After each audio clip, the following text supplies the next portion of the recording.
മണ്ഡല മകരവിളക്ക് തീർത്ഥാടന കാലത്ത് വിവിധ സ്ഥലങ്ങളിൽ നിന്ന് 10,000-കണക്കിന് ഭക്തരാണ് കാൽനടയായി ശബരിമലയിലേക്ക് എത്തുന്നത്. യാത്രയിൽ തന്നെ ഭക്ഷണം പാകം ചെയ്ത് കഴിച്ചും വിശ്രമിച്ചുമൊക്കെയാണ് ഈ ഭക്തർ ശബരീശ സന്നിധിയിലേക്ക് എത്തിച്ചേരുന്നത്. അവരെക്കുറിച്ച് പ്രവീൺ പുരുഷോത്തമൻ തയ്യാറാക്കിയ റിപ്പോർട്ട് കാണാം. ഈ ഭക്തർക്ക് അയ്യപ്പ ദർശനം ഒരു തപസ്യയാണ്. സ്വദേശത്തു നിന്നും അങ്ങകലെയുള്ള ശബരീശ സന്നിധിയിലേക്ക് നഗ്നപാതരായി ശരണം വിളിച്ച് യാത്ര. കറുപ്പ് വസ്ത്രം ധരിച്ച് കഠിന വ്രതം നോറ്റുള്ള ഭക്തിസാന്ദ്രമായ സഞ്ചാരം. ലക്ഷ്യത്തെക്കുറിച്ച് ഓർക്കുമ്പോൾ കാലിലെ മുറിവുകളും വേദനയും ഒന്നും ഈ സ്വാമിമാർക്ക് പ്രശ്നമേ അല്ല. സന്ധ്യ മയങ്ങുമ്പോൾ വഴിയരികിൽ വിശ്രമം, പുലർച്ചെ എഴുന്നേറ്റ് വീണ്ടും യാത്ര.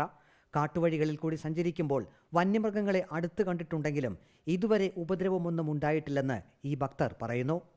போன வருஷம்லாம் நாங்கள் கிட்டத்தட்ட ஒரு 10-15 யானைகளை பார்த்தோம். ஆனால் ஐயப்பன் புண்ணியத்தில் யாரையும் எந்த தொந்தரவும் அதை கொடுக்கறதில்ல.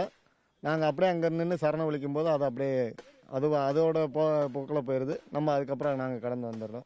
വഴിയരികിൽ തന്നെ ഭക്ഷണം പാചകം ചെയ്ത് കഴിക്കും. ഓരോ ഭക്തനും ഓരോ ആഗ്രഹവുമായാണ് അയ്യപ്പ സന്നിധിയിൽ എത്തുക. ജീവിതത്തിലെ കഷ്ടപ്പാടും പ്രയാസങ്ങളുമൊക്കെ മാറ്റിത്തരണേ എന്ന് സ്വാമിയോട് പ്രാർത്ഥിക്കാനാണ് ഭൂരിഭാഗം ഭക്തരുടെയും ഈ കാൽനട യാത്ര. നടന്നു വരുന്ന ഉദ്ദേശം എന്ന് പറഞ്ഞാൽ നമ്മൾ അവിടെ നിന്ന് ഇത് 10-25 കൊല്ലം കൊണ്ട് നമ്മൾ ഓരോരുത്തർക്ക് ഓരോരോ ആഗ്രഹമുണ്ട്. അതൊക്കെ എല്ലാം നേർച്ചയൊക്കെ ഉണ്ട്. ആ നേർച്ചയ്ക്ക് വേണ്ടി വന്നുകൊണ്ടിരിക്കുക, എല്ലാം നടന്നുകൊണ്ടിരിക്കുക. തെങ്കാശിയിൽ നിന്നും കാൽനടയായി വരുന്ന അയ്യപ്പന്മാർ അച്ചൻകോവിൽ, കല്ലേലി, കോന്നി, റാന്നി വഴി എരുമേലിയിലെത്തി പേട്ടത്തുള്ളിയാണ് സന്നിധാനത്തേക്ക് പോകുക. അയ്യപ്പ സ്വാമിയേ, അയ്യപ്പ അയ്യപ്പ അയ്യപ്പ അയ്യപ്പ. വീഡിയോ ജേർണലിസ്റ്റ് വിഷ്ണു പ്രസാദിനൊപ്പം reporter Praveen Purushothaman. In reporter, Pathanamthitta.